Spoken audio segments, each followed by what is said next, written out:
بکھیڑے چلتے رہیں گے. ان کی وجہ سے ہمیں نہ تو مایوس ہونا ہے, ہم اسلام پہ کسی شخصیت کی وجہ سے نہیں چلتے. اپنے آپ کو ایسا بناؤ ہی نہیں, کسی شخصیت کے ایسے حوالے کر دو کہ یہ ہے تو میں ہوں, یہ نہیں ہے تو میں بھی نہیں ہوں. جو آدمی یہ کام کرے گا وہ گمراہ ہو جائے گا. میں نے بہت سے لوگ دیکھے ہیں, لوگ ان پہ اعتماد کرتے ہیں, بعد میں پتہ چلتا ہے یہ تو 2 نمبر آدمی ہیں, تو وہ لوگ دین سے ہی پھر جاتے ہیں. جب نبی کے بارے میں قرآن نے کیا کہا, دیکھو غزوہ احد میں رسول اللہ صلی اللہ علیہ وسلم کی شہادت کی افواہ پھیل گئی, جھوٹی خبر, بہت سے صحابہ حواس باختہ ہو گئے. قرآن میں آیتیں کیا نازل ہوئیں, وما محمد الا رسول, محمد اللہ تھوڑی ہیں, اللہ کے پیغمبر ہیں. افإن مات او قتل, اگر ان کی موت ہو جائے یا قتل ہو جائیں تو کیا تم دین پہ واپس پھر جاؤ گے؟ یعنی تم محمد صلی اللہ علیہ وسلم کی وجہ سے تھوڑی دین پر ہو, تم کس کو خوش کرنے کے لیے ہو؟ اللہ کو. نبی کو بھی خوش کر رہے ہو تو اللہ کی خاطر. جب آپ صلی اللہ علیہ وسلم کا وصال ہوا, آپ کی وفات ہوئی, تو صحابہ کے حوصلے پست. تو حضرت عمر نے کیا فرمایا کہ جو یہ کہے گا کہ نبی کی موت واقع ہو گئی ہے, میں اس کی گردن اڑا دوں گا. حضرت ابو بکر نے کیا فرمایا, یہی آیت پڑھی, وما محمد الا رسول, فرمایا محمد اللہ کے رسول ہیں بس. افإن مات او قتل, ان کی موت واقع ہو جائے یا قتل ہو جائیں تو دین سے پھر جاؤ گے کیا؟ پھر آپ نے فرمایا یا ایھا الناس, اے لوگو, من کان منکم یعبد محمدا فإن محمدا قد مات, تم میں اگر کوئی محمد کی عبادت کرتا تھا صلی اللہ علیہ وسلم تو محمد پر موت واقع ہو چکی ہے. ومن کان منکم یعبد اللہ, اور تم میں کوئی اللہ کی عبادت کرتا تھا. کیا اسلام ہے یار, کتنا یعنی کتنی کلیئرٹی ہے اسلام کے عقیدے میں. اور یہ اعلان وہ کر رہا ہے جو محمد کا سب سے چہیتا ہے صلی اللہ علیہ وسلم, جو سب سے چہیتا ہے, جس کو سب سے زیادہ غم ہوا ہے آپ کے بچھڑنے کا, اس کی ایسی تربیت ہوئی ہے کہ بھئی میں اصل نہیں ہوں, اصل کون ہے؟ اللہ. تو کیا خطبہ دے رہے ہیں, ادھر صحابہ غم میں رو رہے ہیں, جانور ہلاک ہو رہے ہیں غم میں, جو نبی جن پر سواری کیا کرتے تھے. آپ کی اونٹنی جس پر آپ سوار ہوتے تھے وہ غم میں مر گئی, بھوکی پیاسی مر گئی وہ. لیکن ابو بکر کیسا قوم کو سنبھالا دے رہے ہیں اور کہہ رہے ہیں یا ایھا الناس, ہے لوگو, تم میں جو محمد کی عبادت کرتا تھا فإنہ قد مات, محمد صلی اللہ علیہ وسلم پر موت واقع ہو چکی ہے. قد لگا دیا تحقیق کے لیے. ومن کان منکم یعبد اللہ, اور تم میں جو اللہ کی عبادت کرتا ہے, اللہ کی غلامی کرتا ہے, فإنہ حی لا یموت, وہ آج بھی زندہ ہے, اس پر موت واقع نہیں ہوگی. یعنی وہ حیران تھے تمہیں کیا ہو گیا, کوئی اچھمبے کا کام تھوڑی ہوا ہے یہ, وہ تو بشر ہے, انسان ہے, انہوں نے تو دنیا سے جانا تھا, ہم تو اللہ کے لیے دین پہ چلے ہیں. کسی شخصیت پر اتنی قربانی نہیں دی جاتی. کسی شخصیت پر اگر قربانی دی جا رہی ہے تو کس کی وجہ سے؟ اللہ کی وجہ سے, اللہ راضی ہو رہا ہے. دیکھو قرآن میں نا بڑے علمی نکات ہیں. قرآن کہہ رہا ہے یعتذرون الیکم اذا رجعتم الیہم لترضوا عنہم. قرآن کہ لتعرضوا عنہم ہے لترضوا عنہم, کوئی حافظ نہیں بیٹھا ہوا. لترضوا عنہم فإن ترضوا عنہم فإن اللہ لا يرضى عن القوم الفاسقین. اے نبی, جب آپ غزوہ تبوک سے واپس پہنچیں گے تو یہ جھوٹی قسمیں اٹھائیں گے تاکہ آپ ان سے راضی ہو جائیں, خوش ہو جائیں. اگر آپ خوش ہو بھی گئے, اللہ پھر بھی خوش بولو نہیں ہوگا.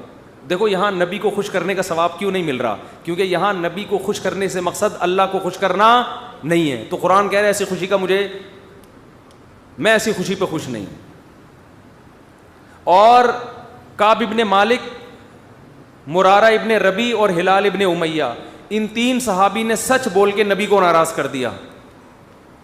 منافقین نے جھوٹ بولا نا کہ یہ عذر تھا, یہ عذر تھا, ہم تبوک میں اس لیے نہیں آ سکے, یہ مسائل تھے, یہ مسائل تھے. نبی عالم الغیب نہیں, آپ نے کہا چلو بھائی ایسے ہی ہوگا, آپ خوش ہو گئے, ٹھیک ہے بھائی جاؤ, کوئی سزا نہیں, کچھ بھی نہیں. اللہ نے کہا آپ خوش ہیں, اللہ نہیں خوش ان سے.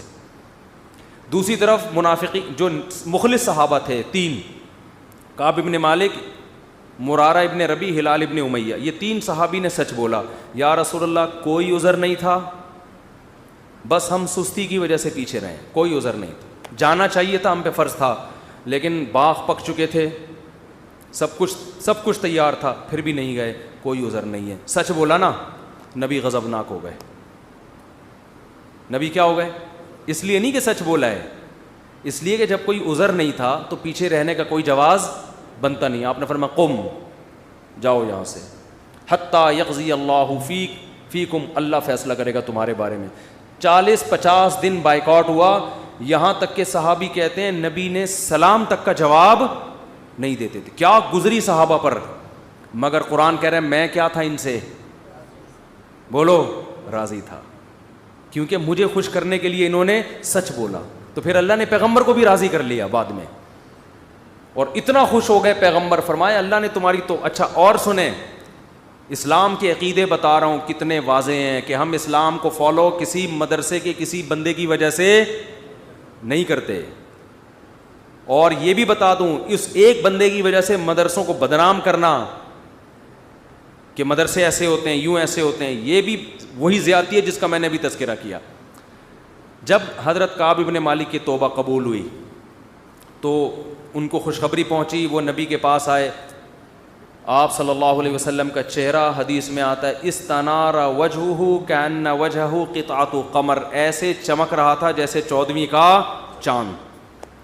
آپ نے کیا فرمایا، ابشر بخیر یوم مر علیک منذ ولدتک امک، اے کعب اس دن کی خوشخبری قبول کرو کہ جس دن سے تمہاری ماں نے تمہیں جنا ہے، آج تک ایسا خوشی کا دن تمہاری زندگی میں نہیں آیا، اس دن کی مبارکباد ہو تمہیں. حضرت کعب مالک نے کیا کہا، امن کا ام من عند اللہ، یہ خوشخبری آپ کی طرف سے یا اللہ کی طرف سے؟ نہیں آ رہی بات. اس فکر میں لگے ہوئے ہیں کہ اللہ راضی ہے کہ نہیں ہے. دیکھو نبی کے راضی ہونے کا تو یقین ہو گیا نا. یہ نہیں سمجھ میں آئے گا، یہ تو آسان کیس نہیں ہے، بہت مشکل کیس ہے. ارے جب نبی کا چہرہ 14ویں رات کی طرح چمکتا ہوا دیکھ لیا، نبی مبارکباد بھی دے رہے ہیں کہ خوشخبری ہو اور سب معاف، بس اب میں راضی، اب میں خوش. تو کعب بن مالک کو فکر کیا لگی ہوئی ہے، نہ یا رسول اللہ ذرا کلیئر کریں بات، صاف بتائیں یہ خوشخبری اللہ کی طرف سے ہے یا یعنی اللہ بھی راضی ہوا ہے کہ نہیں ہوا؟ فرمایا لا بل من عند اللہ، نہ میری طرف سے نہیں، کس کی طرف سے؟ اللہ. میں بھی اس لیے خوش ہوں کہ اللہ خوش ہے، اللہ نے معاف کر دیا ہے، اس لیے میں بھی خوش ہوں. پھر کعب بن مالک خوش ہوئے ہیں. تو بھائی اسلام میں اصل کون ہے؟ تو آسان کیس نہیں ہے، بہت مشکل کیس ہے. ارے جب نبی کا چہرہ 14ویں رات کی طرح چمکتا ہوا دیکھ لیا، نبی مبارکباد بھی دے رہے ہیں کہ خوشخبری ہو اور سب معاف، بس اب میں راضی، اب میں خوش. تو کعب بن مالک کو فکر کیا لگی ہوئی ہے، نہ یا رسول اللہ ذرا کلیئر کریں بات، صاف بتائیں یہ خوشخبری اللہ کی طرف سے ہے یا یعنی اللہ بھی راضی ہوا ہے کہ نہیں ہوا؟ فرمایا لا بل من عند اللہ، نہ میری طرف سے نہیں، کس کی طرف سے؟ اللہ. میں بھی اس لیے خوش ہوں کہ اللہ خوش ہے، اللہ نے معاف کر دیا ہے، اس لیے میں بھی خوش ہوں. پھر کعب بن مالک خوش ہوئے ہیں. تو بھائی اسلام میں اصل کون ہے؟